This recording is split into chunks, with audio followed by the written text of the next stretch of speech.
Welcome to the GCN Tech Clinic, where we aim to answer your bike, tech and maintenance related questions. As ever, you can submit your questions to Alex and I down in the comments section below using the hashtag askgcntech, and we'll do our best to answer as many of them as possible within the allotted time.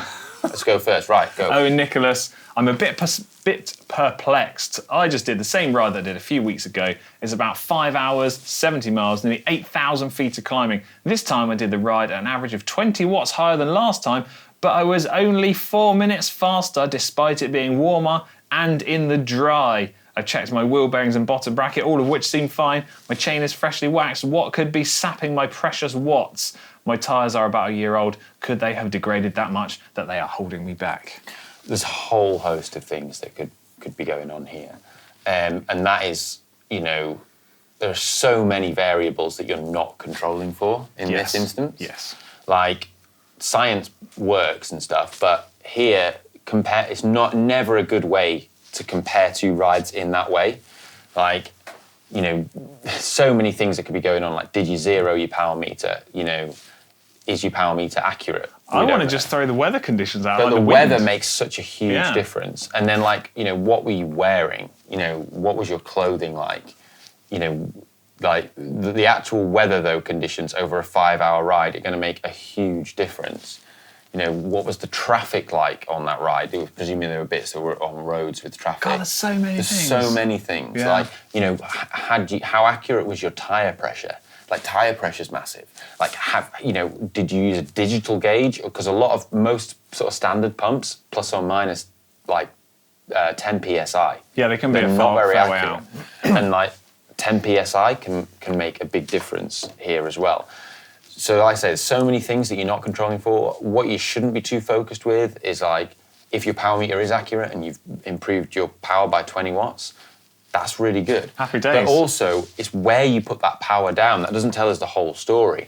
So, for example, this is a good example. When I did the videos last year about riding an 18-minute 10-mile time trial, I know that on that course that I rode on, it's possible to average a higher average power at the end of the race, but have actually gone slower overall. So a lot of the time, people get too fixated on average power. But if your ride is, say, going up mountains, right? You could just go flat pacing and go, I'm going to average 200 watts on all the climbs and 200 watts down all the climbs and just average 200 watts throughout. Makes no sense. But if you just did no watts freewheeling down the climbs, but smashed it into 300 watts up the climbs, your average power is going to be a lot lower at the end of the ride, but it's where you use it that makes more difference. So it's like having being strategic about using more power where it matters most on a ride can make a huge amount of difference. So looking at the average power that you achieved over a ride isn't a good way. You really want to look at how fast you were. Break it down more. And average power just becomes this ego-feeding metric. Oh, I didn't do that well in the race, or I didn't do that well in the ride, but my average power was higher. So what? There's two sort of things I would probably do to analyse a lot of the stuff which you're talking about. One is, if you're using Strava, you could go onto it and analyse some key segments within the ride to see how where you maybe faster, key climbs broke down. Yeah. So you could do that. And also you could just use my windsock to analyse the differences in weather conditions between your two rides. Yeah, easy. That would be a useful way to do it. Yeah.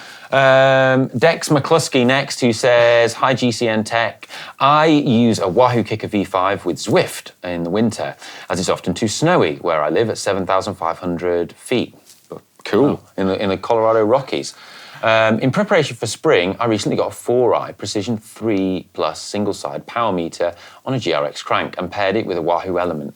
I was surprised to see that the 4i registered significantly higher watts than the Kicker trainer, so I set a scale factor on the crank to 0.78, and now it produces readings in line with the Kicker.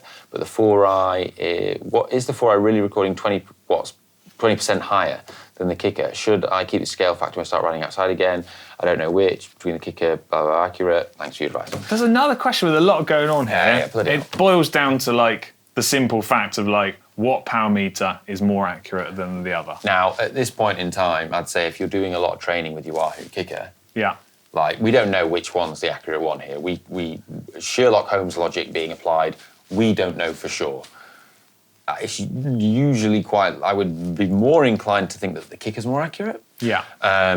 But I would say now you've got the two reading the same, do that. Yeah, like Keep them the same. you've fixed your own issue. Yeah. But yeah. Don't worry now. Just keep them the same. Keep it as you ride outside, because then at least you know that your training is in line with outside with what you're doing inside. Yeah. Otherwise, you run the risk of setting yourself training sessions that are geared around 1 power meter and therefore are potentially too easy or too hard, depending on whether you're inside or outside.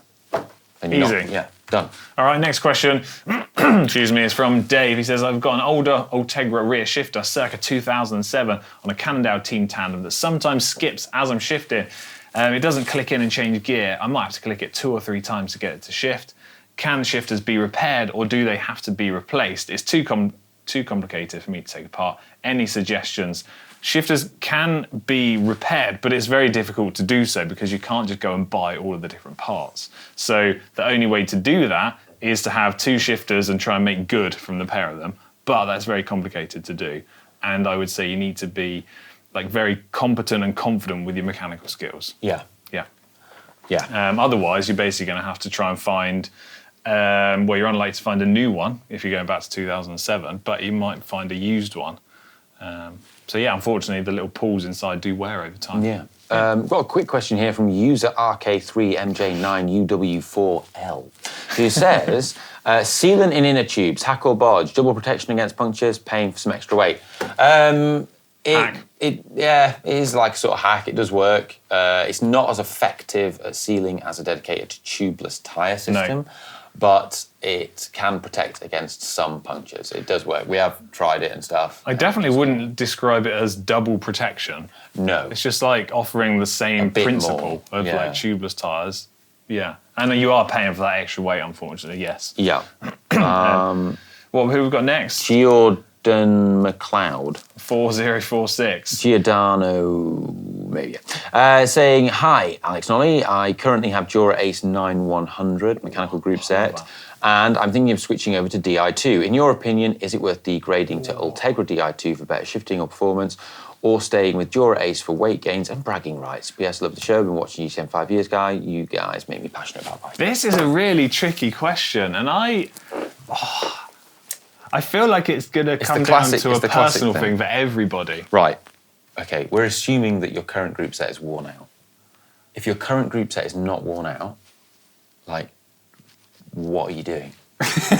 Well, unless you really want to, like, you know that it's not the most cost-effective way of changing it. I know, but if you've got Dura-ace, like Dura-ace mechanical, 9100, it's an amazing group set. Yeah, like that is like if bits need replacing and they're dying, then yeah, by all means, like go for an upgrade. But the shifting is so good. Yeah, if I had mechanical Dura-ace 9100, I don't think I could bring myself to buy a new group set. And I don't really want to say downgrade to Ultregra because it's still really good. But I don't think I would do that. I think if lots of it was worn out, I might consider it. But it's just a personal preference. Right. I like electric gears, but modern mechanical stuff is incredible. Right. So there's two. Right. I've got 2 solutions for you. Right. Pay attention. 1. Right. If your group set isn't knackered and doesn't need replacing. Yeah. Save your money.